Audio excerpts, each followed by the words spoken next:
ഹബീബായ റസൂലുള്ളാഹി സ്വല്ലല്ലാഹു അലൈഹി വസല്ലമ തങ്ങൾ ദുആ ചെയ്യുകയാണ്, അല്ലാഹുമ്മ ഇന്നക തഅഖുദുർ റൂഹ മിൻ ബൈനിൽ അസബി വൽ ഖസബി വൽ അനാമിൽ അല്ലാഹുമ്മ ഫഅന്നി അലാ മുഹമ്മദിൻ സകറാത്തിൽ മൗത്ത്.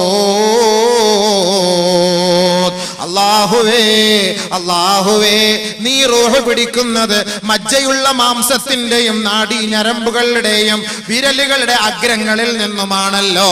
ഇതെല്ലാം വേദനയേറിയ സ്ഥലങ്ങളാണ്, വേദനയേറിയ അവയവങ്ങളാണ്. ഒരാളുടെ വിരൽ തുമ്പിലൊന്ന് അടിച്ചാൽ ആ വേദന ദിവസങ്ങളോളം നിൽക്കുകയും അവനെ വേദനിപ്പിച്ചു കൊണ്ടിരിക്കുകയും ചെയ്യുമത്രേ. അവന്റെ മജ്ജയിൽ വല്ല രോഗങ്ങൾ വന്നാൽ അവൻ ഉറങ്ങാൻ പോലും കഴിയാത്ത വേദനയായിരിക്കും.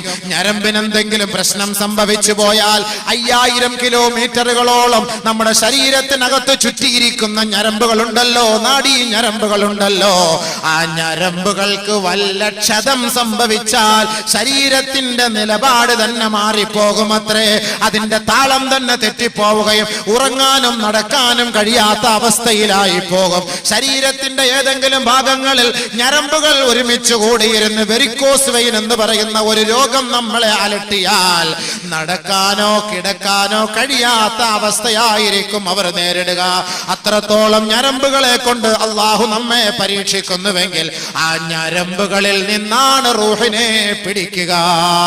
വിരലുകളുടെ അഗ്രത്തിൽ നിന്നാണ് റൂഹിനെ പിടിക്കുക.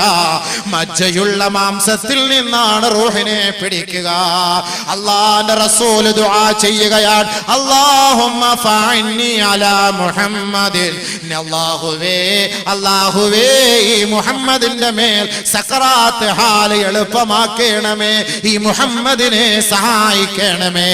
ലോകത്തിന്റെ പ്രവാചകനാണ്, വിപ്ലവത്തിന്റെ നായകനാണ്, ലോകത്തിന്റെ കെടാവിളക്കായ അല്ലാഹുവിന്റെ റസൂലിനെ പോലും ആ വേദന അലട്ടിയെങ്കിൽ ഞാനും നിങ്ങളും സഹോദരാ ആ വേദനയെ പ്രതീക്ഷിക്കേണ്ടതല്ലേ? അതിനെക്കുറിച്ച് അല്ലാഹുവിനോട് അഭയം തേടേണ്ടതല്ലേ? അതിനുവേണ്ടി പ്രവർത്തിക്കേണ്ടതല്ലേ? അല്ലാഹുവിന്റെ റസൂല് മാതൃകാ പുരുഷനാണ്, അല്ലാഹുവിന്റെ റസൂല് മാതൃകാ മഹാനാണ്. ഹബീബായ തങ്ങളുടെ ശരീരത്തിന്റെ ഓരോ നാഡീ ഞരമ്പുകളിലൂടെ മലക്കുൽ മൗത്ത് അസ്രായീൽ റൂഹിനെ പിടിക്കുമ്പോ എന്റെ സമുദായത്തെയും ഈ അവസ്ഥയിലാണോ മലക്കേ നീ പിടിക്കുന്നതെന്ന് അല്ലാഹുവിന്റെ റസൂല് ആ സന്ദർഭത്തിൽ പോലും എന്നെ കുറിച്ചും നിങ്ങളെ കുറിച്ചും ചർച്ച ചെയ്തുവെങ്കിൽ സഹോദരാ ആ മരണത്തിന്റെ പിടുത്തം വല്ലാത്ത പിടുത്തമാ. അതുകൊണ്ട് അല്ലാഹുവിന്റെ റസൂല് പറഞ്ഞു, 3 കാര്യം ഒരാൾ മരിക്കുന്നതിന് മുമ്പ് അനുഭവിച്ചേ മതിയാവൂ. 1 ശിദ്ദത്തുൻ നസ്അ്, പിടുത്തത്തിന്റെ കാഠിന്യത. 2 മലക്കുകളുടെ രൂപം. സാലിഹീങ്ങളാണ് മരിക്കുന്നതെങ്കിൽ നല്ല കോലത്തിലാണ് മാലാഖ അവനെ തഴുകി തലോടുക. അതല്ല മോശക്കാരനാണെങ്കിൽ അവന്റെ കാര്യം കഷ്ടം തന്നെ. ഹബീബായ റസൂലുള്ളാഹി സ്വല്ലല്ലാഹു അലൈഹി വസല്ലമ തങ്ങൾ ഒരു സ്വഹാബിയുടെ മയ്യത്തടക്കുന്നതിന് വേണ്ടി ആ മയ്യത്തുമായി ജന്നത്തുൽ ബഖീയിലേക്ക് പോവുകയാണ്. ജന്നത്തുൽ ബഖീയിലെത്തിയപ്പോ ഖബർ പൂർത്തിയായിട്ടില്ല. ആ മയ്യത്ത് ഖബറടക്കുന്നതിനുള്ള ഖബർ പൂർത്തിയായിട്ടില്ല. അല്ലാഹുവിന്റെ റസൂൽ ആ മയ്യത്ത് താഴെ ഇറക്കി വെക്കാൻ കൽപ്പിക്കുകയാണ്. ആ മയ്യത്ത് താഴെ ഇറക്കി വെച്ചു. സഹാബാക്കൾ എല്ലാവരും വട്ടം കൂടി നിൽക്കുകയാണ്. നബിയുനാ റസൂലുള്ളാഹി സ്വല്ലല്ലാഹു അലൈഹി വസല്ലമ തങ്ങൾ ആ മയ്യത്തിനെ സാക്ഷ്യപ്പെടുത്തി ഒരു ഉഗ്ര പ്രഭാഷണം നടത്തുകയാണ്. ഹബീബായ റസൂലുള്ളാഹി തങ്ങൾ ഒരാൾ മരിച്ച് ഖബറിലേക്ക് വരുന്ന സംഭവം വരെ ആ മയ്യത്തിനെ സാക്ഷ്യപ്പെടുത്തി നബിയുനാ റസൂലുള്ളാഹി തങ്ങൾ പറഞ്ഞത് ബർറാ ഇബ്നു ആസിബ് റളിയല്ലാഹു അൻഹു റിപ്പോർട്ട് ചെയ്യുകയാ, ഇന്നൽ അബ്ദ ഇദാ കാന ഫി ഇൻഖിതാഇൻ മിനദ് ദുനിയാ വഇഖ്ബാലിൻ മിനൽ ആഖിറ നസല ഇലൈഹി മിനൽ മലായികത്തും മിനസ് സമാ വഇന്ന ഒരു മുഅ്മിനായ സഹോദരനാണ് മരിക്കാൻ കിടക്കുന്നതെങ്കിൽ നസല ഇലൈഹി മലായികത്തും മിനസ് സമാ, ആകാശലോകത്ത് നിന്ന് മാലാഖമാർ ഇറങ്ങി വരികയാ. അല്ലാഹുവിന്റെ റസൂല് ഖബറടക്കാൻ പോയ സമയത്ത് അല്ലാഹുവിന്റെ റസൂല് സഹാബാക്കളോട് ഒരു മനുഷ്യന്റെ ആത്മാവിനെ എങ്ങനെയാണ് പിടിക്കപ്പെടുക? അവൻ പിടിച്ച ആത്മാവിനെ പിടിക്കപ്പെട്ടതിന് ശേഷം ആ ഖബറിലേക്ക് കൊണ്ടുവരുന്നത് വരെയുള്ള സംഭവ വികാസങ്ങൾ വളരെ വിശാലമായ ദൈർഘ്യമേറിയ ഒരു ഹദീസിലൂടെ അവതരിപ്പിച്ചു തരികയാണ്. അല്ലാഹുവിന്റെ റസൂൽ പറയുകയാണ്, ഒരു സാലിഹായ മനുഷ്യനാണ് ഈ ദുനിയാവിൽ നിന്ന് മരിച്ച് ആഖിറത്തിലേക്ക് പോകുന്നതെങ്കിൽ നസല ഇലൈഹി മലായികത്തും മിനസ് സമാ, ആകാശ ലോകത്ത് നിന്ന് മാലാഖമാർ ഇറങ്ങി വരികയാണ്. വെറും കൈയോടെയല്ല വരിക, വെറുതെയല്ല കടന്നു വരിക. വമഅഹും കഫനും മിൻ അക്ഫാനിൽ ജന്ന വഹനൂതും മിൻ ഹുനൂതിൽ ജന്ന. ഇന്ന് ദുനിയാവിൽ വെച്ച് നമ്മുടെ മയ്യത്ത് പൊതിയുന്നത് കേവലം 25 രൂപ മീറ്റർ വിലയുള്ള തുണിയിലാണ് നമ്മുടെ മയ്യത്ത് പൊതിയുന്നതെങ്കിൽ സത്യവിശ്വാസിയായ മനുഷ്യ, സത്യവിശ്വാസിയായ സഹോദര സഹോദരി, നിന്റെ മരണത്തെ അല്ലാഹു വിളിക്കുന്നത് ക്ഷണിക്കുന്നത് എങ്ങനെയാണെന്ന് അല്ലാഹുവിന്റെ റസൂൽ പറഞ്ഞു തരികയാണ്. അല്ലാഹുവിനെ ധിക്കരിക്കാതെ അവനെ വഴിപ്പെട്ട് ജീവിച്ച ഒരു വിശ്വാസിയാണ് മരിക്കാൻ കിടക്കുന്നതെങ്കിൽ സ്വർഗ്ഗലോകത്ത് നിന്ന് മാലാഖമാർ താഴേക്ക് ഇറങ്ങി വരികയാണ്. വമഅഹും കഫനും മിൻ അക്ഫാനിൽ ജന്ന, സ്വർഗ്ഗലോകത്ത് നിന്ന് അല്ലാഹു കൊടുത്തു വിടുന്ന സ്വർഗത്തിന്റെ പട്ടുടയാടകളുമായി കടന്നു വരികയാണ്. സ്വർഗ്ഗലോകത്ത് നിന്നുമുള്ള കഫൻ തുണിയുമായി കടന്നു വരികയാണ്. വഹനൂതും മിൻ ഹുനൂതിൽ ജന്ന, സ്വർഗത്തിന്റെ സുഗന്ധദ്രവ്യങ്ങൾ പൂശിയ പട്ടുടയാടകളും അവരുടെ കൈവശമുണ്ടത്രേ. അവർ മെല്ലെ താഴേക്ക് ഇറങ്ങി വരികയാണ്. ഹത്താ യജ്ലിസ മദബസരിഹി, മരിക്കാൻ കിടക്കുന്ന സഹോദരന്റെ കട്ടിലിന്റെ അരികിൽ വന്നിരിക്കുകയാണ്. കണ്ണെത്താവുന്ന ദൂരത്തോളം ആ മലക്കവനെ വീക്ഷിച്ചു കൊണ്ടിരിക്കുകയാണ്. ആ സഹോദരന്റെ അരികിലേക്ക് ആ മയ്യത്ത്, ആ മലക്ക് മെല്ലെ കടന്നു വന്നിട്ട് തല തടോടിക്കൊണ്ട് പറയുകയാണ്, ഉഖ്റുജി അയ്യതുഹൻ നഫ്സുൽ മുത്മഇന്ന വബ്ശിരി ബിറൗഹിൻ വറൈഹാൻ വറബ്ബി ഗൈരി ഗളബാൻ. സന്തോഷത്തോടെ കടന്നു വാ, സന്തോഷത്തോടെ പുറത്തേക്ക് വരിക. ഏ ശാന്തി അടഞ്ഞ ആത്മാവേ, സ്വർഗത്തിലേക്കുള്ള ആത്മാവേ, സമാധാനം പൂണ്ട ആത്മാവേ, സ്വർഗലോകത്തിന്റെ സന്തോഷ വാർത്തയുമായി നീ പുറത്തേക്ക് കടന്നു വരിക. ഒരുമ്മ എങ്ങനെയാണോ തന്റെ ചോരക്കുഞ്ഞിനെ മാറോട് ചേർത്ത് പിടിച്ച് എങ്ങനെയാണോ തലോടിക്കൊണ്ട് ഒക്കത്ത് വെച്ച് പാല് കൊടുക്കുന്നത്, എത്രത്തോളം ആ കുഞ്ഞു പൈതലോട് ലാളന കാണിക്കുന്നുവോ അതേപോലെ ആയിരിക്കും മാലാഖമാർ സത്യവിശ്വാസിയുടെ ആത്മാവിനെ പിടിക്കാൻ ഇറങ്ങി വരിക. ഇറങ്ങി വന്നുകൊണ്ട് സന്തോഷത്തോടെ ഓതിക്കൊടുക്കുകയാണ്, യാ അയ്യതുഹൻ നഫ്സുൽ മുത്മഇന്ന ഇർജിഇ ഇലാ റബ്ബിക റാളിയതൻ മർളിയ ഫദ്ഖുലി ഫീ ഇബാദി വദ്ഖുലി ജന്നതി. പരിശുദ്ധ ഖുർആൻ ഇന്നൊരാളെ അടക്കം ചെയ്യപ്പെട്ട് കഴിഞ്ഞാൽ അവിടുത്തെ ഉസ്താദ് ആ ഖബറിന്റെ ഓരത്തിരുന്ന് തൽഖീൻ ഓതി കൊടുക്കുമെങ്കിൽ ഈ ആത്മാവിന് വേണ്ടിയിട്ടല്ലയോ ഈ പ്രാർത്ഥന, ഈ ആത്മാവിന്റെ ശാന്തിക്ക് വേണ്ടിയല്ലയോ ഈ ആയത്ത് പരിശുദ്ധ ഖുർആനിലൂടെ അല്ലാഹു നമ്മളെ അറിയിക്കുകയാണ്. യാ അയ്യതുഹൻ നഫ്സുൽ മുത്മഇന്ന, ഏ ശാന്തി അടഞ്ഞ ആത്മാവേ, സമാധാനം പൂണ്ട ആത്മാവേ, ഇർജിഇ ഇലാ റബ്ബിക റാളിയതൻ മർളിയ. നീ ദുഃഖിക്കരുതേ, നീ പ്രയാസപ്പെടരുതേ, നീ വിഷമിക്കരുതേ, നീ കരയരുതേ. നീ ദുനിയാവിൽ നിന്ന് മരിച്ചു പോയത് കൊണ്ട് നിന്റെ ഭാര്യ കരയുന്നുണ്ടാകും, നിന്റെ മക്കള് കരയുന്നുണ്ടാകും, നിന്റെ ശിഷ്യഗണങ്ങള് കരയുന്നുണ്ടാകും, നിന്റെ നാട്ടുകാര് ഒന്നടങ്കം ദുഃഖിക്കുന്നുണ്ടാകും. പക്ഷേ നീ ദുഃഖിക്കരുതേ, പ്രയാസപ്പെടരുതേ.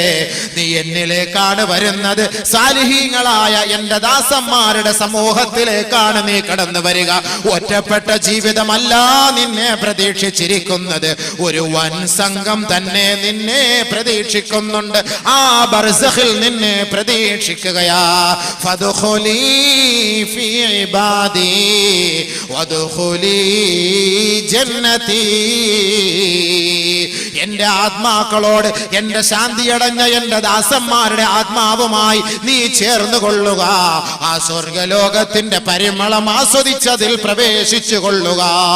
ഈ ആയത്തോതിക്കൊണ്ട് സാലിഹായ മനുഷ്യന്റെ ആത്മാവിനെ പിടിച്ചെടുക്കുമ്പോ ആ ആത്മാവ് എങ്ങനെയാണ് വരുന്നതെന്നറിയുമോ?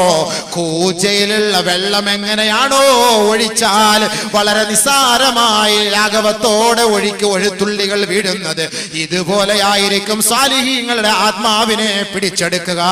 ഉടനെ ആ ആത്മാവിനെ പട്ടിൽ പൊതിഞ്ഞുകൊണ്ട് ഹത്താ യൻതഹി ബിഹാ ഇല സമായി സാബിആ. ഇന്നേ സമയം വരെ കണ്ണു തുറന്നവനാണ്, സംസാരിച്ചവനാണ്, വെള്ളം കുടിച്ചവനാണ്, ചിരിച്ചവനാണ്, എല്ലാവരെ നോക്കി കണ്ടവനാണ്, കൈ ചലിപ്പിച്ചവനാണ്, കാല് ചലിപ്പിച്ചവനാണ്. ആത്മാവിതാ പിടിക്കപ്പെട്ടു കഴിഞ്ഞു, അറസ്റ്റ് ചെയ്യപ്പെട്ടു കഴിഞ്ഞു. ആ സന്തോഷത്തോടെ ആത്മാവിനെയും പട്ടിൽ പൊതിഞ്ഞുകൊണ്ട് നേരെ സ്വർഗലോകത്തേക്ക് കൊണ്ടുപോവുകയാണ്. എവിടെയാണ് ആ കൊണ്ടുപോകുന്നതെന്നറിയോ?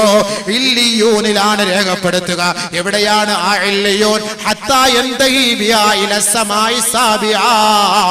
ഏഴാനാകാശത്തിലാണ്, ഏഴാനാകാശത്തിലാണ്, അർശിന്റെ ഭാഗത്താണ്, അതിന്റെ ഉത്തുംഗ സോപാനത്തിലാണ്. ഇല്ലിയൂൻ, ഇല്ലിയൂൻ, ഇല്ലിയൂൻ. ഏഴാൻ ആകാശത്തിലേക്ക് മാലാകമാർ ഈ ദുനിയാവിൽ നിന്ന്, ഭൂമിയിൽ നിന്ന് ആ മുസ്ലിമായ വിശ്വാസിയുടെ ആത്മാവിനെ കൊണ്ടുപോവുകയാണ്. ഇന്നൽ അബ്റാറ ലഫീ നഈം വഇന്നൽ ഫുജ്ജാറ ലഫീ ജഹീം. സാലിഹീങ്ങൾ സന്തോഷിച്ചോ, മുഅ്മിനീങ്ങൾ സന്തോഷിച്ചോ, അള്ളാഹുവിന്റെ ഇഷ്ടദാസന്മാര് സന്തോഷിച്ചോ. ഇല്ലിയൂനിൽ അവരുടെ ആത്മാവിനെ രേഖപ്പെടുത്തുകയാണ്. അള്ളാഹു നബിയോട് ചോദിക്കുകയാണ്, വമാ അദ്റാക മാ ഇല്ലിയൂൻ കിതാബും മർഖൂം യശ്ഹദുഹുൽ മുഖറബൂൻ. സാലിഹീങ്ങൾ എല്ലാവരും ഒരുമിച്ച് കൂടുന്ന, അവരുടെ ആത്മാക്കളെ ഒരുമിച്ച് കൂട്ടപ്പെടുന്ന ആ സ്ഥലമാണ് ഇല്ലിയൂൻ എന്ന് പറയുന്ന സ്ഥലം. ആ സ്ഥലത്താണ് സാലിഹീങ്ങളുടെ ആത്മാവിനെ കൊണ്ട് രേഖപ്പെടുത്തുക. ഉടനെ അല്ലാഹു പറയും, ഉക്തുബൂ കിതാബഹു ഫീ ഇല്ലീൻ. ഇപ്പോൾ ഒരാൾ ഇവിടെ വെച്ച് മരിച്ചു, ഇപ്പൊ 8 മണിക്ക് അല്ലെങ്കിൽ 10 മണിക്ക് ഒരാൾ മരിച്ചു. സാലിഹായ മനുഷ്യനാണെങ്കിൽ അവന്റെ ആത്മാവിനെ അവിടെ കൊണ്ട് രേഖപ്പെടുത്തും. കാരണം ഈ മയ്യത്ത് ഇനി നാളെയോ അല്ലെങ്കിൽ മറ്റന്നാളോ അല്ലെങ്കിൽ ഇനി 1 മാസം കഴിഞ്ഞോ എപ്പോഴാണോ ഇനി കുളിപ്പിച്ച് കഫം പൊതിഞ്ഞ് മയ്യത്ത് സ്കരിച്ച് കബറിനകത്ത് കൊണ്ടുവരുന്നത്, അപ്പോഴായിരിക്കും ഇനി അടുത്ത പരിപാടി. അതുകൊണ്ട് എന്താ ചെയ്യാ? ഒരാളെ അറസ്റ്റ് ചെയ്ത് മരിച്ചു കഴിഞ്ഞാൽ അവന്റെ ആത്മാവിനെ പിടിച്ച് നേരെ ഇല്ലിയൂൻ രേഖപ്പെടുത്തും. സാലിഹാണെങ്കിൽ. സാലിഹല്ലെങ്കിൽ മറ്റൊരു സ്ഥലം, അത് രണ്ടാമത്തെ വിഷയം. അത് ഈ വിഷയം പറഞ്ഞ് തീർക്കട്ടെ. സ്വാലിഹാണെങ്കിൽ നേരെ ഇല്ലിയൂനിൽ കൊണ്ടുപോയി രേഖപ്പെടുത്തും. അതെവിടെയായി? ഇല്ലിയൂൻ എന്ന് പറഞ്ഞ സാധനം 7 ആകാശത്തിന്റെ ഉന്നതങ്ങളിലാണ്. ഹത്താ യൻതഹി ബിഹാ ഇല സമായി സാബിആ. 7 ആകാശത്തിൽ കൊണ്ടത് രേഖപ്പെടുത്തും. രേഖപ്പെടുത്തിയതിനു ശേഷം അള്ളാഹുവിന്റെ പ്രത്യേകമായ ഔദാര്യത്തോടുകൂടി പടച്ചതമ്പുരാൻ പറയുകയാണ് മലക്കുകളോട്, ആ വ്യക്തിയെ മയ്യത്ത് ഖബറിലേക്ക് കൊണ്ടുപോകുമ്പോ, പിറ്റേ ദിവസമായി സഹോദരൻ മരിച്ചു കിടന്നു, അദ്ദേഹത്തെ എല്ലാവരും കുളിപ്പിച്ചു, വന്നു, മയ്യത്തെടുത്ത് പള്ളിക്കാട്ടിലേക്ക് കൊണ്ടുപോവുകയാണ്. ഖബറിനകത്തേക്ക് കൊണ്ടുവച്ചു. പരിശുദ്ധമായ ഹദീസിലൂടെ നബിയുനാ റസൂലുള്ളാഹി തങ്ങൾ മയ്യത്തിനെ സാക്ഷ്യപ്പെടുത്തിയിട്ട് ഖബറിന്റെ അരികിൽ വെച്ച് ലോകത്തോട് വിളിച്ചു തരുന്ന സത്യമാണിത്. എത്രയെത്ര മയ്യത്തുകൾക്ക് സാക്ഷ്യം വഹിക്കുന്ന നമ്മൾ മയ്യത്തിനെ കുറിച്ചോ ഖബറിനെ കുറിച്ചോ ഉസ്താദുമാര് പ്രഭാഷണം നടത്തിയാലും ആ മയ്യത്ത് അടക്കം ചെയ്യപ്പെട്ടതിന് ശേഷം പിന്നീട് നമുക്കതിനെ കുറിച്ചൊരു ചിന്ത പോലും ഇല്ല എങ്കിൽ, ഇന്ന് ഈ പ്രഭാഷണം ഇന്നോ നാളെയോ ഖബറിനെ കുറിച്ചോ ഖബറിന്റെ കാലൊച്ചകളെ കുറിച്ചോ പ്രഭാഷണം കേട്ടതിന് ശേഷം മൂന്നാമത്തെ ദിവസം അതിനെക്കുറിച്ച് ചിന്ത പോലും ഇല്ല എങ്കിൽ, അള്ളാഹുവിന്റെ റസൂൽ ലോകത്തോട് ഒരു തമാശയായിട്ടല്ല വിളിച്ചു പറഞ്ഞത്, അതിന്റെ കാര്യഗൗരവത്തോടുകൂടി ലോകം മനസ്സിലാക്കുന്നതിന് വേണ്ടിയാണ് ഹബീബായ റസൂലുള്ളാഹി തങ്ങൾ മയ്യത്തിനെയും ഖബറുകളെയും സാക്ഷ്യപ്പെടുത്തിക്കൊണ്ട് ലോകത്തോട് പറഞ്ഞതെങ്കിൽ, അള്ളാഹുവിന്റെ റസൂലിനെ നെഞ്ചിലേറ്റി ജീവിക്കുന്ന ഓരോ വിശ്വാസിയും, ഓരോ മുസൽമാനും, ഓരോ സഹോദരി സഹോദരങ്ങളും ഈ പറയുന്ന വാക്കുകളെ സ്വീകരിച്ചാൽ അവന് രക്ഷയാണ്. ഇല്ല എങ്കിൽ അവൻ തന്നെ ഖേദിക്കേണ്ടി വരും. അവന്റെ രക്ഷയ്ക്ക് വേണ്ടി നാളെ ആഖിറത്തിൽ ആരും തന്നെ ഉണ്ടാവുകയില്ല. അതാണ് അള്ളാഹുവിന്റെ റസൂൽ പറഞ്ഞത്. അവൻ മരണപ്പെട്ടു, അവന്റെ ആത്മാവിനെ പിന്നീട് ഖബറിലേക്ക് കൊണ്ടുവയ്ക്കപ്പെടുകയാണ്. ഉടനെ അല്ലാഹു റബ്ബുൽ ഇസ്സത്ത് മലക്കുകളോട് പറയും, ഫയുഖാലു, പറയപ്പെടും. ഖബറിനെ കുറിച്ച് പരസ്യമായി പറഞ്ഞപ്പോ, ഖബറിന്റെ ശിക്ഷയെ കുറിച്ച് പറഞ്ഞപ്പോ, അല്ലാഹുവിന്റെ റസൂലിന്റെ ഗൗരവം കണ്ടിട്ട്, ഖബറിന്റെ ഭയാനകതയെ ഓർത്തിട്ട് സ്വഹാബാക്കള് പൊട്ടി പൊട്ടി ബഹളം വെച്ച് കരയാൻ തുടങ്ങി. മദീന പള്ളിക്കകത്ത് ഭയങ്കര ബഹളം. എന്താ ബഹളം? അടുത്ത കമ്മിറ്റിക്ക് വേണ്ടി പൊതുസമ്മേളനം, പൊതുയോഗം നടക്കല്ല. ഇവിടെ നമുക്ക് അതിനാണ് ബഹളം. അടുത്ത കമ്മിറ്റി പ്രസിഡന്റ്, നിന്നെ പ്രസിഡന്റ് ഇരുത്താടാ, നീ 5 വർഷം കൊണ്ട് ഇരുത്താൻ മര്യാദക്ക് ഇറങ്ങണം, അവനെ അവിടെ ഇട്ടുമില്ല. ആ ബഹളം. സഹാബാക്കൾ ഭയങ്കരമായ കരച്ചിലാണ്, പൊട്ടിക്കരച്ചിലാണ്. എന്തേ കാരണം? അള്ളാഹുവിന്റെ റസൂൽ ഖബറിനെ കുറിച്ച് പറയുകയാണ്. ഖബറിന്റെ ഭയാനകതകളെ കുറിച്ച് പറയുമ്പോ സഹാബാക്കൾക്ക് സഹിക്കാൻ കഴിഞ്ഞില്ല. അള്ളാഹുവിന്റെ റസൂലിന്റെ സഹാബാക്കൾ ബഹളം വെക്കുകയാ. നബി സല്ലല്ലാഹു അലൈഹി വസല്ലം തങ്ങൾ അതിനുള്ള പരിഹാര മാർഗം പറഞ്ഞു കൊടുത്തു. എന്താ പരിഹാര മാർഗം? പറഞ്ഞുതരാം, എല്ലാം പറഞ്ഞുതരാം. ഇപ്പൊ അങ്ങ് പറഞ്ഞാൽ ഞങ്ങൾ ഇനി നാളെ വരൂലല്ലോ, ഒക്കെ ഞാൻ പറഞ്ഞു തരും. പരിഹാര മാർഗം പറഞ്ഞു. നബി സല്ലല്ലാഹു അലൈഹി വസല്ലമ തങ്ങൾ മദീന പള്ളി അടിച്ചു വാരിക്കൊണ്ടിരുന്ന ഒരു സഹോദരി മരണപ്പെട്ടപ്പോ, അള്ളാഹുവിന്റെ റസൂലിന് അവരുടെ മയ്യത്ത് നമസ്കരിപ്പിക്കാൻ കഴിയാതെ വന്നപ്പോ, ഹബീബായ തങ്ങൾ അവരുടെ ഖബറിന്റെ അരികിൽ പോയി നമസ്കരിച്ചിട്ട് ലോകത്തോട് പറയുകയാണ്, ഇന്ന ഹാദിഹിൽ ഖുബൂറ മലീഅത്തുൽ ളുൽമതൻ അലാ അഹ്ലിഹാ. ഈ ഖബറെന്ന് പറഞ്ഞാൽ ഈ ഖബറിന്റെ 6 അടി മണ്ണിന്റെ അവസ്ഥയെ കുറിച്ച് സഹാബത്തെ അറിയോ? നിങ്ങൾക്കറിയുവോ?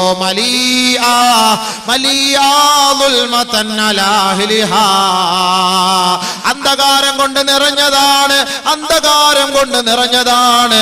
വഇന്നല്ലാഹ അസ്സ വജല്ല മുനവ്വിറുഹാ ബിസലാത്തി.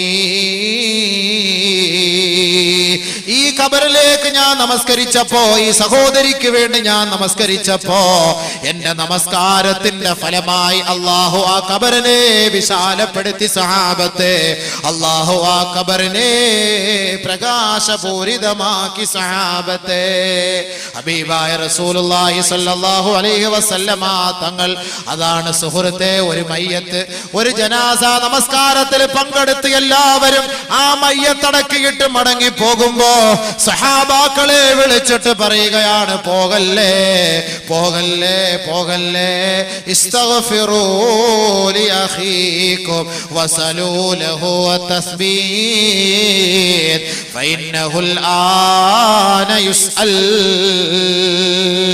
മയ്യത്തടക്കയിട്ട് കൂസലില്ലാതെ വിമുഖരായി മടങ്ങി പോകുമ്പോ ഓർക്കണേ, ഓടിപ്പോകല്ലേ ഓടിപ്പോകല്ലേ.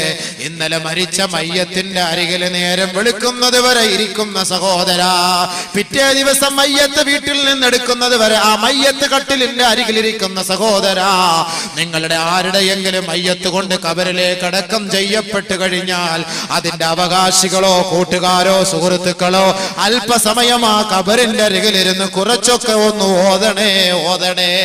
ഖബറിന്റെ അരികിലിരുന്ന് ഓതിയിട്ട് അതിന്റെ സവാബ് ആ ഖബറിലേക്ക് എത്തുകയും ആ ഖബറാളികൾക്ക് അതിലൂടെ സമാധാനം നൽകുമെന്ന് അല്ലാഹുവിന്റെ റസൂൽ പറഞ്ഞിട്ടുണ്ടെങ്കിൽ, ഹബീബായ റസൂലുള്ളാഹി തങ്ങൾ പറയുകയാണ്, ഇസ്തഗ്ഫിറൂ ലി അഖീകും, നിങ്ങളുടെ സഹോദരന് വേണ്ടി പാപമോചനം തേടണേ തേടണേ.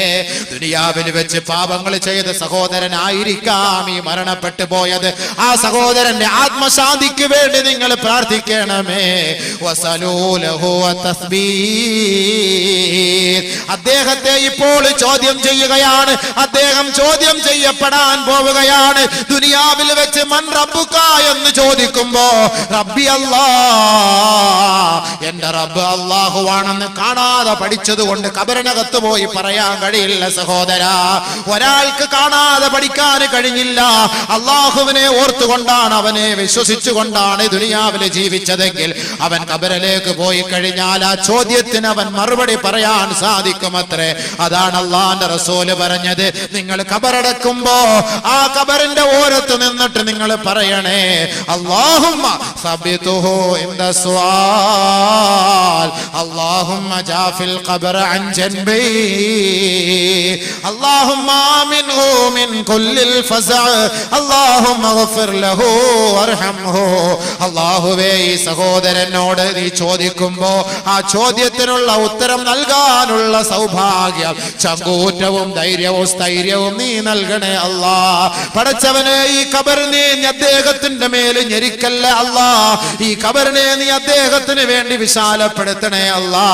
പടച്ചവനെ, നീ ഞങ്ങളോടും കുഞ്ഞുമക്കളോടും കാലികളോടും കരുണ കാട്ടുന്നത് പോലെ അല്ലാഹുവേ, ഈ ഖബറാളിയോട് നീ കരുണ കാട്ടണേ അല്ലാ. അല്ലാഹുവേ, നീ അദ്ദേഹത്തിന് പുറത്തു കൊടുക്കണേ അല്ലാ എന്ന് പറയാതെ ഖബറിന്റെ ഓരത്ത് നിന്ന് കൂട്ടുകാരെ, കുടുംബക്കാരെ, നാട്ടുകാരെ, നിങ്ങൾ ആരും പോകല്ലേ പോകല്ലേ എന്ന് അല്ലാഹുവിന്റെ റസൂല് പറയുമ്പോ നമ്മുടെ സഹോദരങ്ങളുടെ ഖബറിടത്തിൽ വല്ലപ്പോഴും പോയിട്ടൊന്ന് ദുആ ചെയ്യണേ. ഒരു സൂറത്ത് യാസീൻ ഓതണേ, സൂറത്തുൽ മുൽക്ക് ഓതണേ. അങ്ങനെ ഓതിയാൽ അത് ആ ഖബറാളികൾക്ക് ശാന്തത നൽകുമെന്ന് ഹബീബുനാ ഷഫീഉനാ റസൂലുള്ളാഹി സ്വല്ലല്ലാഹു അലൈഹി വസല്ലം. ബഹുമാനമുള്ള സഹോദരങ്ങൾ, അതാണ് ഈ വിരീതം പറഞ്ഞു വന്നത് ഹദീസ്. നമ്മുടെ സഹോദരങ്ങൾ, നമ്മുടെ വാപ്പമാരോ ഉമ്മമാരോ പെങ്ങന്മാരോ ഭർത്താക്കന്മാരോ ഭാര്യമാരോ മരണപ്പെട്ടു പോയിട്ടുണ്ടെങ്കിൽ നമുക്ക് അവർക്ക് വേണ്ടി ചെയ്യാൻ പറ്റിയ ഒരു നിയ്യത്ത്, ഒരു ജാരിയായ സദഖയാണ് നമ്മൾ ഈ ചെയ്യുന്ന ഈ സദഖകൾ. ബഹുമാനമുള്ള സഹോദരങ്ങളെ, ഈ ജൂദ്, ഉദാരത, കാരുണ്യം, കരുണ, സഹായം എന്നൊക്കെ അർത്ഥമുള്ള ഈ ഒരു പേരുകൊണ്ട് നമ്മുടെ ഈ സംഘടനയ്ക്ക് വേണ്ടി സഹായിക്കുന്നവർ അവരൊന്ന് നിയത്ത് ചെയ്തോ, ആ ഖബറിനകത്ത് ഇന്ന ആൾക്ക് ശാന്തി കിട്ടാനാണ് ഞാൻ ഈ നിയത്ത് ചെയ്യുന്നത്, ഇന്ന രോഗം മാറാനാണ്, ഇന്ന ഉദ്ദേശം മുറാദ് ഹാസിലാകാനാണ് എന്ന ഒരു നിയത്തിൽ ഒരു സാധുവായ പെൺകുട്ടിക്ക് വേണ്ടി ജാരിയായ സദഖ അവളുടെ കഴുത്തിലോ കാതിലോ കയ്യിലോ ഈ ആഭരണങ്ങളുള്ളിടത്തോളം കാലം ഈ ഖബറാളികൾക്ക് ശാന്തത കിട്ടും, സ്വസ്ഥത കിട്ടും. അതാണ് ജാരിയായ സദഖ എന്ന് പറയുന്നത്. ഉപ്പമാർക്ക് വേണ്ടി നാം എന്ത് ചെയ്തു, ഉമ്മമാർക്ക് വേണ്ടി നാം എന്ത് ചെയ്തു? നമുക്ക് വേണ്ടി കഷ്ടപ്പെട്ടവരാണ്. നമ്മുടെ മലവും മൂത്രവും അവരുടെ നെഞ്ചിലേക്കൂടെ ഒഴുകുമ്പോ അതെല്ലാം ഒഴുക്കി കളഞ്ഞുകൊണ്ട് അതെല്ലാം കഴുകി ശുദ്ധിയാക്കി വീണ്ടും എടുത്ത് നമ്മുടെ നെറ്റിയിൽ ചുടുചുംബനം നൽകിയ നമ്മുടെ ഉമ്മ മരിച്ചുപോയിട്ട് ആ ഉമ്മാന്റെ ഖബറിന് വേണ്ടി നാം എന്ത് ചെയ്തിട്ടുണ്ട്? 10 മാസം നമ്മെ കൊണ്ടു നടന്നിട്ട് നൊന്ത് പ്രസവിച്ച നമ്മുടെ ഉമ്മാന്റെ ഖബറിന് വേണ്ടി ലക്ഷങ്ങൾ കോടികൾ ചെയ്താലും മതിയാവുകയില്ല. കാരണം അല്ലാഹുവിന്റെ റസൂല് പറഞ്ഞില്ലയോ, ഉമ്മാന്റെ കാലിലാണ് സ്വർഗത്തിന്റെ താക്കോൽ, ഉമ്മാന്റെ കാലിലാണ് സ്വർഗത്തിന്റെ വാതിൽ. ആ ഉമ്മാനെ സന്തോഷിപ്പിക്കുന്നവന് സ്വർഗം നിർബന്ധമാണ്, ഉമ്മാനെ വേദനിപ്പിക്കുന്നവന് നരകം നിർബന്ധമാ. അതുകൊണ്ട് മാതാവിന്റെ പേർക്കോ പിതാവിന്റെ പേർക്കോ മരിച്ചുപോയ നമ്മുടെ മാതാപിതാക്കളുടെ ആത്മശാന്തിക്ക് വേണ്ടി നിയ്യത്ത് ചെയ്ത് 1 ഗ്രാമോ 2 ഗ്രാമോ 1/2 പവനോ 1 പവനോ അല്ലാഹുവേ എന്റെ ഉമ്മാന്റെ ഖബറിലേക്ക് വേണ്ടി ഇതാ ഖിയാമത്ത് വരെ ഞാൻ നിയ്യത്ത് ചെയ്തിരിക്കുന്നു എന്ന് പറഞ്ഞാൽ അത് ഖിയാമത്ത് നാൾ വരെ സ്വർണം പെട്ടെന്ന് നശിച്ചു പോകില്ല. പെണ്ണുങ്ങൾ അങ്ങനെ കളയേയില്ല. ഖബറിന്റെ ആത്മശാന്തിക്ക് വേണ്ടി, ഖബറിന്റെ ചോദ്യത്തിന്റെ എളുപ്പത്തിന് വേണ്ടി, അതിന്റെ വിശാലതയ്ക്ക് വേണ്ടി വിനീതൻ ഇൻഷാ അല്ലാഹ് പറഞ്ഞു തരാം. ഈ 2 ദിവസത്തിൽ വിനീതനിൽ നിന്ന് നിങ്ങൾ ഇൽമു മാത്രം പ്രതീക്ഷിച്ചാ മതി ഇൻഷാ അല്ലാഹ്. കോമഡിയൊന്നും പ്രതീക്ഷിക്കണ്ട, ഇല്ല, അത് ആഗ്രഹിച്ച് വരെയും വേണ്ട. ഈ വിനീതൻ അതെല്ലാം ഒഴിവാക്കി കളഞ്ഞു ഇൻഷാ അല്ലാഹ്. കുറച്ച് അല്ലാഹുവുമായി ബന്ധപ്പെട്ട്, ആഖിറവുമായി ബന്ധപ്പെട്ട്, ഖബറിനെ ഓർത്ത് ഭയപ്പെട്ട് ഈമാൻ വർദ്ധിപ്പിക്കുന്ന പ്രഭാഷണമാണ് പറയേണ്ടതും കേൾക്കേണ്ടതും ചിന്തിക്കേണ്ടതും. അതിന് താല്പര്യമുള്ളവർക്ക് ഇരിക്കാം, കേൾക്കാം, പഠിക്കാം. ഖബറിൽ നമുക്ക് രക്ഷപ്പെടാം. അല്ലാഹു അനുഗ്രഹിക്കട്ടെ. അൽഹംദുലില്ലാഹ് ജാരിയായ സദഖയാണ്. ഈ ഇരിക്കുന്നവരിൽ ആരുടെയെങ്കിലും കുടുംബത്തിൽ നിന്ന് മരിച്ചവർ നമുക്ക് ചെയ്യാൻ പറ്റിയ ജാരിയ സദഖ. കാരണം വേറെ ഏത് സംഘടനകളിൽ നമ്മൾ പോയിട്ടുണ്ടെങ്കിലും അവർക്കൊക്കെ കിട്ടുന്നത് ചിലപ്പോൾ അതിന്റെ ചെലവിന് വേണ്ടിയും എടുക്കും. പക്ഷെ ഇതിന്ന് പ്രത്യേകമായിട്ട് പറഞ്ഞു, ഞങ്ങൾ 5 പെൺകുട്ടികളെ വിവാഹം കഴിപ്പിച്ചു കൊടുക്കുന്നു, അതിൽ ഞങ്ങൾ ഒന്നുപോലും എടുക്കുകയില്ല. നല്ല നിയത്താണ്. ആരാ? 1 പവൻ. ബിസ്മില്ലാഹിർ റഹ്മാൻ റഹീം പറഞ്ഞത് തുടക്കം കുറിക്കുന്നത്. അൽഹംദുലില്ലാഹ് ഇവിടെ 1 പവനോളം ഇതുണ്ട്. അവർ മരിച്ചുപോയവരാണെങ്കിൽ നമ്മുടെ ഈ സദസ്സിൽ വെച്ച് ഞാൻ പ്രസംഗം നിർത്തില്ല, ഞാൻ പറയും. കാരണം നാളെ ഇനി ചിലപ്പോൾ കുറച്ച് പറയാൻ പറ്റുള്ളെങ്കിലും അൽഹംദുലില്ലാഹ് നല്ല പോയി. അല്ലെങ്കിൽ വലിയൊരു വിഷമോ വെപ്രാളവും ഒക്കെ ഉണ്ടായിരുന്നു. ഇപ്പൊ കബറിനൊക്കെ കാണുമ്പോഴത്തേക്ക് ആർക്ക് ഭയങ്കര സല്യൂട്ട് അടിക്കാണ്. അടി എങ്ങനെയുണ്ട്, സുഖമാണോ? കുറച്ചെല്ലാം അവിടെ കട ഞാൻ വരുന്നുണ്ട് പിറകില്. അങ്ങനെയുള്ള കബറിന്റെ കട എന്താ പേടി? ഞാൻ വരുന്നില്ല, കബറിന്റെ വിഷയം വരുന്നേ ഉള്ളൂ. ഇൻഷാ അല്ലാഹ് നാളെയും കൂടെ ഉണ്ടല്ലോ, നമുക്ക് നല്ല പറയാം. അതുകൊണ്ട് നാളെയോടെ വിളിച്ചോണ്ട് പോവാ. കബർ ഇപ്പൊ കാണിക്കണമെങ്കിൽ അവര് കബർ ഇനി നിങ്ങൾ കുഴിക്കുവോ? കബർ കുഴിക്കുവോ? അതോ പഴയ ആളിനെ തോണ്ടിയെടുത്ത് മാറ്റി വെച്ചിട്ട് കുഴിച്ചു വെക്കുവോ? അങ്ങനെ അങ്ങനെ നിയമങ്ങൾ ഇസ്ലാമിക ഇതൊക്കെ നിങ്ങൾ ആലോചിച്ചിട്ട് പറയും. അൽഹംദുലില്ലാഹ് അൽഹംദുലില്ലാഹ്. അപ്പൊ അത് അറിയിച്ചിട്ട് അറിയാം. ഒരു പവൻ. അപ്പൊ നമ്മള് നിയത്ത് മാറണ്ട, ബർക്കത്തിന് തുടങ്ങി വരും. ഇപ്പൊ നമുക്ക് സംസാരിച്ചിട്ട് ഖബറിനകത്ത് വരുന്ന നന്മയെ കുറിച്ചാണ് പറയാൻ പോകുന്നത്. ഇപ്പൊ ഒരാൾ മരിച്ച് ആത്മാവ് ഇല്ലിയൂനിലാണ്. ഇനി അത് ഖബറിനകത്ത് അയാളുടെ മയ്യത്ത് കൊണ്ട് വെക്കുമ്പോഴാണ് അത് വീണ്ടും മടക്കപ്പെടുന്നത്. മടക്കപ്പെടുമ്പോ ഒരാളപ്പൊ ഖബറിനകത്ത് വരും, ഒരു നല്ല ഒരു കോലത്തിൽ വരും. അതാണ് നബി സല്ലല്ലാഹു അലൈഹി വസല്ലം തങ്ങൾ ആ സ്വഹാബിയുടെ ഖബറടക്കാൻ പോയിരുന്നപ്പോ പറഞ്ഞത്. ബർക്കത്തായിട്ട് ആ ഖബറിനകത്ത് വരുന്ന ആ സ്വാലിഹായ അമൽ, അതിനെ കുറിച്ചാണ് നമ്മളിപ്പോ ചർച്ച. നബി സല്ലല്ലാഹു അലൈഹി വസല്ലം തങ്ങൾ പറഞ്ഞപ്പോ നമുക്ക് ആ ഒരു സ്വാലിഹായ അമൽ എന്താണ്? നമ്മൾ ഇവിടെ ചെയ്യുന്ന അമലാണ്. നബി സല്ലല്ലാഹു അലൈഹി വസല്ലം തങ്ങൾ പറഞ്ഞത്, ഹബീബായ റസൂലുള്ളാഹി തങ്ങൾ പറയുകയാണ്, അദ്ദേഹത്തിന്റെ മയ്യത്ത് ഖബറിലേക്ക് കൊണ്ടുവെക്കുമ്പോ തുആദു റൂഹുഹു റുദ്ദൂഹു റുദ്ദൂഹു ഇലൽ അർദ്. അദ്ദേഹത്തോട് പറയപ്പെടുക, മലക്കുകളോട് പറയപ്പെടുകയാണ്, അദ്ദേഹത്തിന്റെ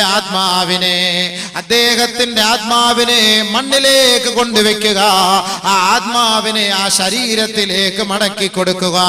തുആദു റൂഹുഹു, അങ്ങനെ ആ ആത്മാവിനെ ആ ശരീരത്തിലേക്ക് മടക്കപ്പെടുകയാ. സാലിഹായ മയ്യത്താണ്, സാലിഹായ മനുഷ്യനാണ്. ആ ശരീരത്തിലേക്ക് മയ്യത്തിനെ ആത്മാവിനെ മടക്കപ്പെടും. ഏതാത്മാവ്? ഇല്ലിയൂനിൽ കൊണ്ട് രേഖപ്പെടുത്തിയ ആത്മാവ് ഖബറിനകത്ത് ഒരാളെ കൊണ്ടടക്കി മണ്ണിട്ട് മൂടി, എല്ലാവരും അവിടെ നിന്ന് പിരിഞ്ഞുപോയി. അപ്പോഴാണ് ഒരാത്മാവിനെ അവിടേക്ക് അല്ലാഹു തആല മടക്കാൻ പറയുന്നത്. ഇതേപോലെയാണ് ആത്മാവിനെ മടക്കുമ്പോ ഈ ദുനിയാവിൽ നമ്മൾ എങ്ങനെയാണോ ജീവിച്ചത്, എങ്ങനെയാണോ ഒരാളെ കണ്ടത്, എങ്ങനെയാണോ ഒരാളെ കുറിച്ച് കേട്ടത്, എങ്ങനെയാണോ നമുക്ക് പരിസരത്തെ കുറിച്ച് മനസ്സിലാക്കാനുള്ള വിവേചന ശക്തി അല്ലാഹു ദുനിയാവിൽ വെച്ച് നൽകിയത്, അതേപോലെ അല്ലാഹു റബ്ബുൽ ഇസ്സത്ത് ഖബറിനകത്ത് ആ മയ്യത്തിന് നൽകുകയാ. പഴയ അതേ അവസ്ഥ, ദുനിയാവിൽ ജീവിച്ച അതേ അവസ്ഥ ഖബറിനകത്ത്. അതാണ് തുആദു റൂഹുഹു. കാരണം എന്താ? അല്ലാഹു പറയുകയാണ്, ഇന്നി വഅദ്തുഹും, ഞാൻ അവരോട് വാഗ്ദാനം ചെയ്തിട്ടുണ്ട്, അന്നീ ഖലഖ്തുഹും, ഞാൻ അവരെ സൃഷ്ടിച്ചത് ഈ മണ്ണിൽ നിന്നാ. അന്നീ ഖലഖ്തുഹും മിൻഹാ വഫീഹാ നുഈദുഹും വമിൻഹാ നുഖ്രിജുഹും. അവരെ ഈ മണ്ണിലേക്കാണ് ഞാൻ മടക്കുക എന്നും ഈ മണ്ണിൽ നിന്നും വീണ്ടും അവരെ നാം ഉയർത്തെഴുന്നേൽപ്പിക്കപ്പെടുമെന്നും ഞാൻ അവരോട് വാഗ്ദാനം ചെയ്തിട്ടുണ്ട്. അതുകൊണ്ട് റുദ്ദൂഹു, അവരുടെ ആത്മാവിനെ അവരിലേക്ക് മടക്കണേ, മടക്കണേ. അങ്ങനെ അവരുടെ ആത്മാവിനെ മടക്കുകയാ. മടക്കി. അപ്പൊ ഇങ്ങനെ ആള് ഉണർന്നു, സംഭവം ഉണർന്നു. ഫയഅതീഹി മലകാനി ശദീദിൽ ഇന്തിഹാർ, വളരെ ഗൗരവത്തോടുകൂടി ഘോരഘോര ശബ്ദം മുഴക്കിക്കൊണ്ട്, ഇടിമുഴക്കം പോലുള്ള ശബ്ദ കോലാഹലത്തോടെ 2 മലക്കുകൾ അതാ ആ ശരീരത്തിന്റെ അരികിലേക്ക് കടന്നു വരികയാ. നിന്നെ വിളിച്ചുണർത്തുകയാ, ഉറങ്ങിക്കിടന്ന നിന്റെ കണ്ണ് മെല്ലെ തുറക്കുകയാ, അജ്ലസാക, നിന്നെ ഇരുത്തുകയാ. സഅലക നിന്നോട് രണ്ടുപേരും ചോദിക്കുകയാ മൻ റബ്ബുക ആരാണ് നിന്റെ റബ്ബ് ഉടനെ ആ വ്യക്തി സ്വാലിഹായ മനുഷ്യനാണെങ്കിൽ ഖാല അവൻ പറയും അത്രേ റബ്ബി അല്ലാഹ് അതാണ് പരിശുദ്ധ ഖുർആനിൽ അല്ലാഹു പറഞ്ഞത് യുസബ്ബിതുല്ലാഹുല്ലദീന ആമനൂ بالقول الثابت في الحياة الدنيا وفي الآخرة ദുനിയാവിൽ വെച്ച് അല്ലാഹുവിനെ വിളിച്ചവൻ ദുനിയാവിൽ വെച്ച് അല്ലാഹുവിന്റെ വചനങ്ങളെ ഏറ്റെടുത്തവൻ ദുനിയാവിൽ വെച്ച് അല്ലാഹുവിനെ വഴിപ്പെട്ട് ജീവിച്ചവൻ ദുനിയാവിൽ വെച്ച് പള്ളിയുടെ മിനാരങ്ങളിൽ നിന്ന് അല്ലാഹു നിന്നെ ക്ഷണിക്കുന്നു അല്ലാഹു വലിയവനാണ് അവൻ അജയ്യനാണ് അവൻ ഏകനാണ് അവൻ മഹോന്നതനാണ് അവൻ ഉത്കൃഷ്ടനാണെന്ന് ദിനേന 5 പ്രാവശ്യം വിളിക്കുമ്പോ ചെവി കൊടുത്ത് ഉത്തരം നൽകിയ സഹോദരാ അവൻ പറയുമത്രേ റബ്ബി അല്ലാഹ് അതാണ് ഖുർആനിൽ അല്ലാഹു യുസബ്ബിതുല്ലാഹുല്ലദീന ആമനൂ ബിൽ ഖൗലി സാബിതി ഫിൽ ഹയാത്തി ദുനിയാ ദുനിയാവിൽ ആ വാക്കുകളും വചനങ്ങളും അല്ലാഹു ഉറപ്പിച്ചു നിർത്തുമെന്ന് പറഞ്ഞത് ഖബറിലാണ് അവൻ പറയുമത്രേ എന്റെ റബ്ബ് അല്ലാഹുവാണ് എന്റെ രക്ഷിതാവ് അല്ലാഹുവാണ് രണ്ടാമത് അവനോട് ചോദിക്കുകയാണ് വമാ ദീനുക നിന്റെ ദീനേതാണ് നിന്റെ മതമേതാണ് നിന്റെ ആദർശമേതാണ് ദീനിയൽ ഇസ്ലാം ഇസ്ലാമിക ആദർശമാണ് എന്റെ ആദർശം ആ വഴികളിലൂടെയാണ് ഞാൻ നടന്നത് ആ പ്രത്യായ ശാസ്ത്രത്തെ പരിപൂർണമായി സ്വീകരിച്ചവരാണ് മൂന്നാമതായി അവനോട് ചോദിക്കുകയാണ് വമാ ഹാദർ റജുലുല്ലദീ ബുഇസ ഫീകും നിങ്ങളിലേക്ക് നിയോഗിക്കപ്പെട്ട ഈ വ്യക്തിയെ കുറിച്ച് പരിചയമുണ്ടോ ഉടനെ ആ വ്യക്തി പറയുകയാണ് ആ ഖബറാളി പറയുകയാണ് അറിയാം ജാഅനാ ബിൽ ബയ്യിനാതി വൽ ഹുദാ ഞങ്ങളെ സത്യത്തിന്റെ വഴികളിലേക്ക് നയിച്ച മഹാനാണ് സത്യത്തിന്റെ തിരുനാളം കൊളുത്തി തന്ന പ്രവാചകനാണ് സത്സരണിയിലേക്ക് ഞങ്ങളുടെ കൈക്ക് പിടിച്ചു കൊണ്ടുപോയി ഞങ്ങളെ ഉദ്ധരിച്ച പ്രവാചകനാണ് ഉടനെ ചോദിക്കുകയാണ് വമായുദ്രീക അത് നിനക്ക് എങ്ങനെ അറിയാം അത് നിനക്ക് എങ്ങനെ അറിയാം സത്യത്തിന്റെ ദൂതനാണ് വെളിച്ചത്തിന്റെ നിലവാരമാണെന്ന് നിനക്ക് എങ്ങനെ അറിയാമെന്ന് മലക്കുകൾ നമ്മോട് ചോദിക്കുമ്പോ സാലിഹായ മനുഷ്യനാണെങ്കിൽ പറയുമത്രേ ഖറഅതു കിതാബല്ലാഹ് വസദ്ദഖതു ബിഹി വആമന്തു ബിഹി അല്ലാഹുവിന്റെ ഗ്രന്ഥം ഞാൻ പഠിച്ചവനാണ് ഖുർആൻ ഞാൻ ഓതിയവനാണ് അത് ഞാൻ ഹൃദയസ്ഥമാക്കിയവനാണ് അതിന്റെ ആയത്തുകളും അധ്യായങ്ങളും ആദർശങ്ങളും കേട്ടുപഠിച്ചവനാണ് ആ ഖുർആനിനകത്ത് അല്ലാഹുവിന്റെ റസൂലിനെ കുറിച്ച് പറയുന്നത് ഞാൻ പഠിച്ചതും മനസ്സിലാക്കിയവനുമാണ് അതുകൊണ്ടാണ് ഇതാണ് എന്റെ പ്രവാചകനെന്ന് എനിക്ക് പറയാൻ സാധിച്ചത് ഇത്രയും പറയുമ്പോ തന്നെ അല്ലാഹുവിന്റെ മറുപടി ആകാശ ലോകത്ത് നിന്നൊരു വിളിയാളം ഉണ്ടാകുമത്രേ അറൂഹു മൻസിലഹു അവന്റെ സങ്കേതം എവിടെയാണെന്ന് കാട്ടിക്കൊടുക്കണേ മലക്കുകളെ അവന്റെ സങ്കേതം എവിടെയാണെന്ന് കാട്ടിക്കൊടുക്കണേ മലക്കുകളെ ഫയുഫ്തഹു ലഹു മദ്ബസരിഹി